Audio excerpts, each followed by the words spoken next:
Olá, seja muito bem-vindo. Venha tomar um café, uma água, um chá. Que tal um chá?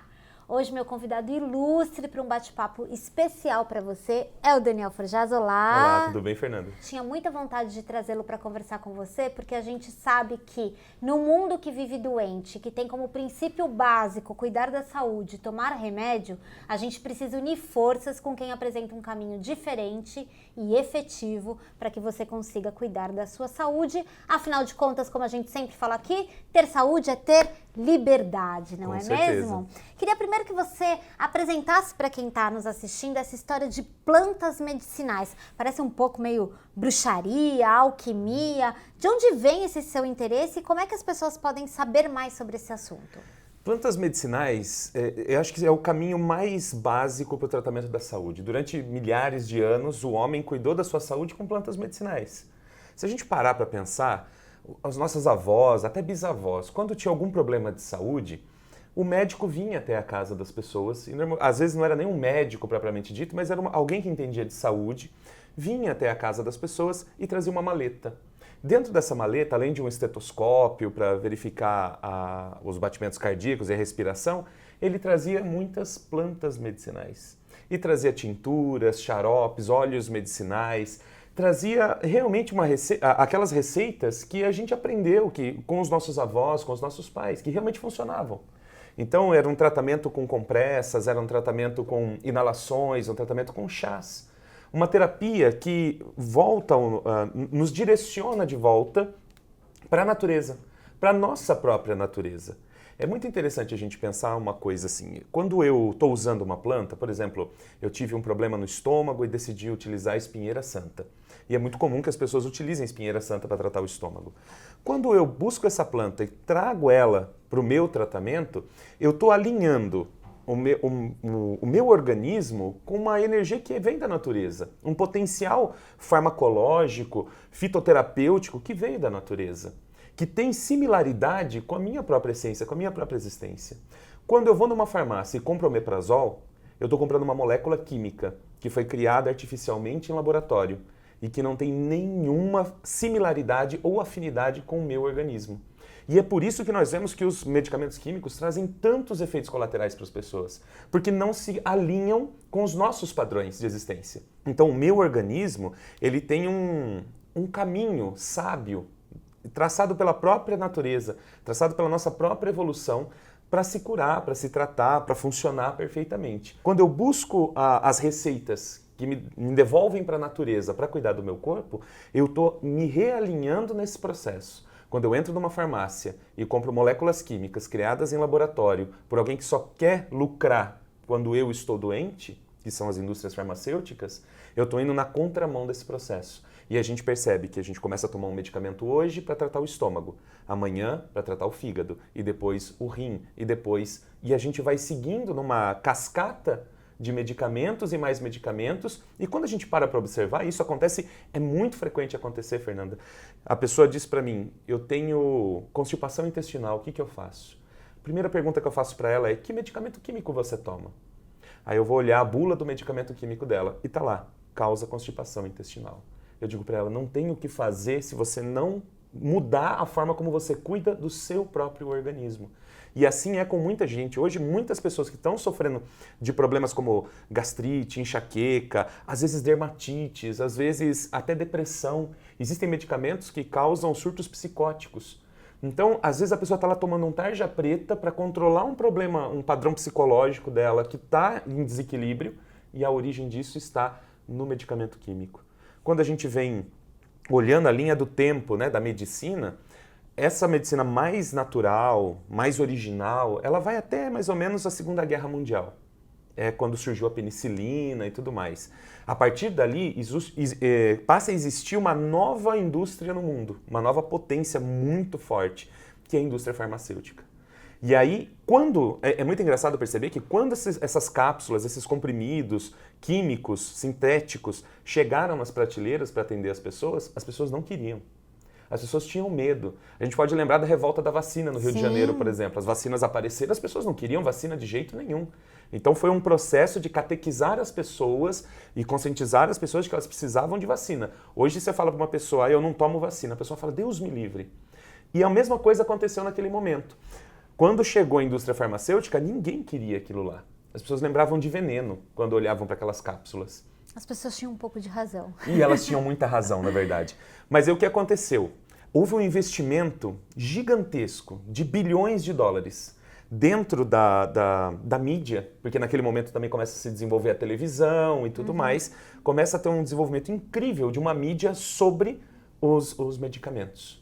E o que essa mídia fez? Fez as pessoas acreditarem que usar, por exemplo, uma planta medicinal, um chá, se tratar através da alimentação, através de hábitos saudáveis de vida, simplesmente, era uma loucura. Coisa de gente ignorante, coisa de feiticeiro, coisa de... Eu acho que a gente chega num ponto que é legal a gente discutir, que é bem isso que acontece, né? Quando você vai apresentar, né, uma abordagem que seja uma abordagem por planta medicinal ou que seja um caminho que seja diferente do caminho de comprimido, remédio, pomada, etc., as pessoas se sentem um pouco desprotegidas, como se, ao optar por esse caminho, você estivesse trilhando duas rotas perigosas, né? Uma da desassistência absoluta, só quem não tem acesso a nada, quem vive no meio do mato, pode utilizar esses recursos, né?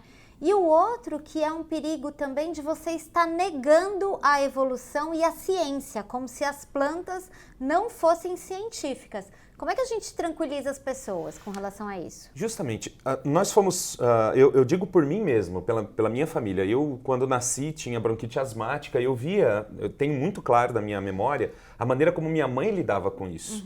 E era um desespero muito grande. A cada crise de falta de ar era correr para o hospital. O médico tinha que resolver aquilo. E a gente foi treinado a entregar a nossa saúde na mão de um outro profissional, de uma pessoa que tem o gabarito para cuidar da minha saúde, mas não é bem isso que acontece. Não é bem isso. Tanto é que a gente vê a quantidade de tratamentos, tem uma pesquisa americana que mostra que 30% dos procedimentos médicos realizados hoje em clínicas e hospitais são totalmente desnecessários. Isso demonstra que a medicina ela tem muita tecnologia, desenvolveu-se muito nos últimos séculos e tudo mais, maravilha. Mas aquilo não é toda a verdade. E, na verdade, eu diria que existe pouca verdade naquilo. Quando uma pessoa fica doente, por exemplo, você está de madrugada, 3 da manhã, seu filho começou a chorar, você foi até a cama dele, ele está com 40 graus de febre. Qual que é a primeira atitude? Se eu não tiver uma dipirona em casa, um paracetamol, eu vou correr para o hospital, para o pronto-socorro, para ver o que vão fazer com ele. Isso deve ser infecção da garganta, deve ser isso, aquilo. Quando, na verdade... Quando a gente assume a responsabilidade sobre a nossa saúde, a gente abre a perspectiva de um leque em que, aquilo que você falou no começo, em que a gente pode ter a liberdade de tratar o nosso corpo. Nós somos as pessoas que sabem melhor e mais profundamente o que acontece com o nosso organismo e o que é o melhor para o nosso organismo. Eu sei o que é o melhor para o meu. E com certeza cada um tem que saber o que é melhor para o seu. Enquanto a gente entregar a nossa saúde na mão de terceiros, a responsabilidade de terceiros, eu sempre vou ficar sendo vítima do que me dizem, do que querem que eu faça, do que me indicam fazer. E eu não tenho controle sobre isso. A grande sacada da liberdade que vai nos trazer o estado da saúde é ter o controle da saúde nas mãos. Mas para isso eu preciso de conhecimento. Quando eu comecei a trabalhar com plantas medicinais, as pessoas diziam para mim, mas isso aí é história da avó, isso aí é coisa de índio, né? E quanta ciência tem no conhecimento indígena. Mas tudo bem, no julgamento vulgar das pessoas, era uma coisa de gente ignorante. Então eu resolvi pesquisar. Eu entrei nos bancos de dados, fui ver, e é impressionante o que as plantas fazem. Você pega plantas muito simples, que nascem na calçada, plantas que nascem no seu jardim, no seu quintal, na sua horta, plantas que estão no supermercado. Plantas que estão ali na quitanda, disponível para qualquer pessoa. E elas têm um poder medicinal absurdo. Cientificamente comprovado. Cientificamente comprovado. Não é, mas isso é receita que você viu na revista de fitness. Não. Isso é uma receita que você viu no Facebook, num blog de saúde? Não.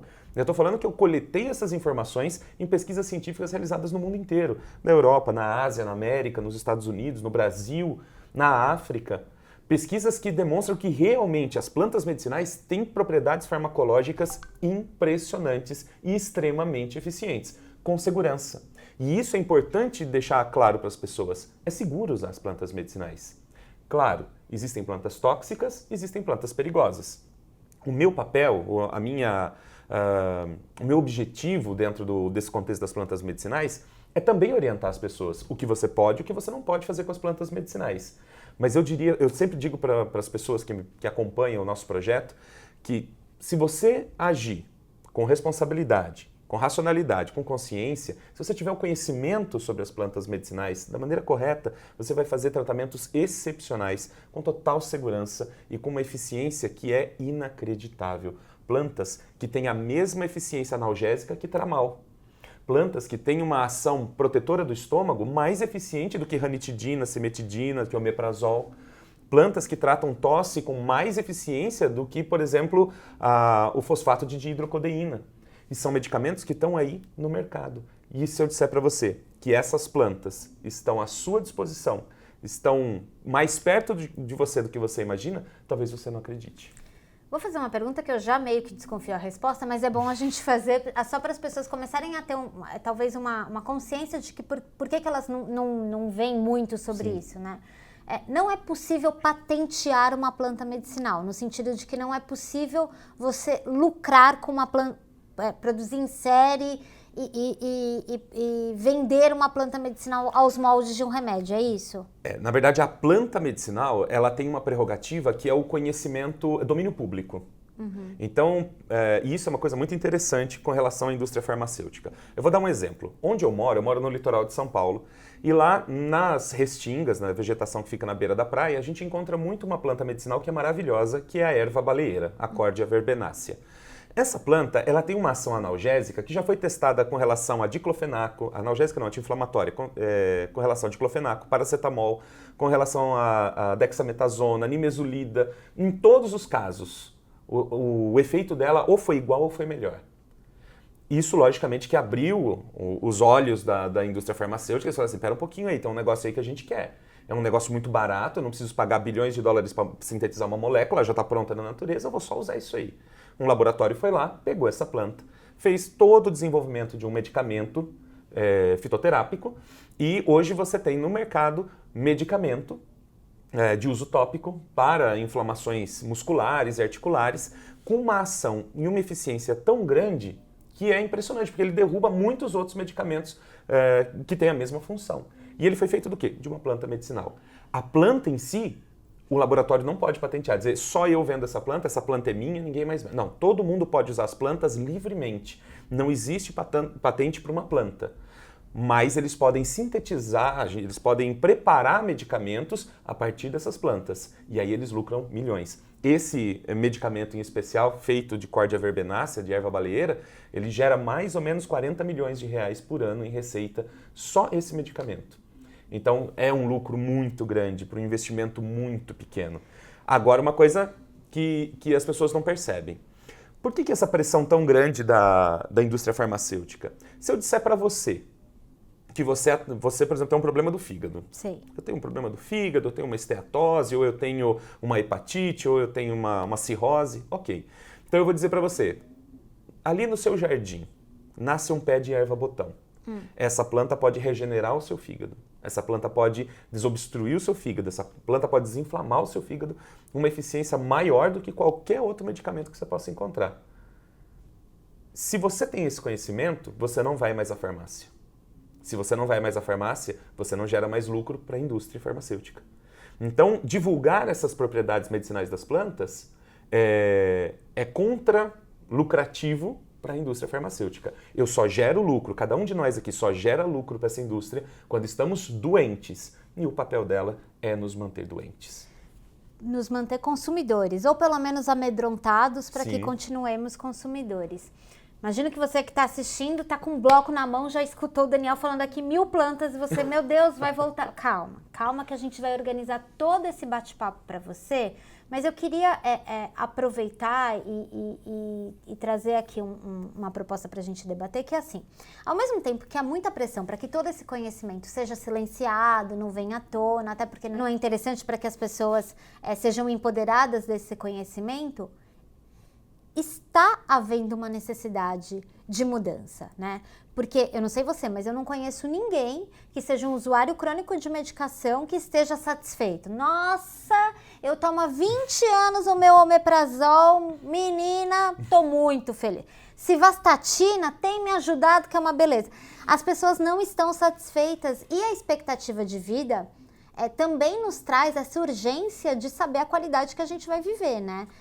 Você sente um pouco que é chegada a hora mesmo? Que as pessoas estão nessa ânsia desse conhecimento? É chegado o momento de uma grande mudança, né? Eu percebo que esse paradigma da indústria farmacêutica está sendo paulatinamente quebrado pelas próprias pessoas.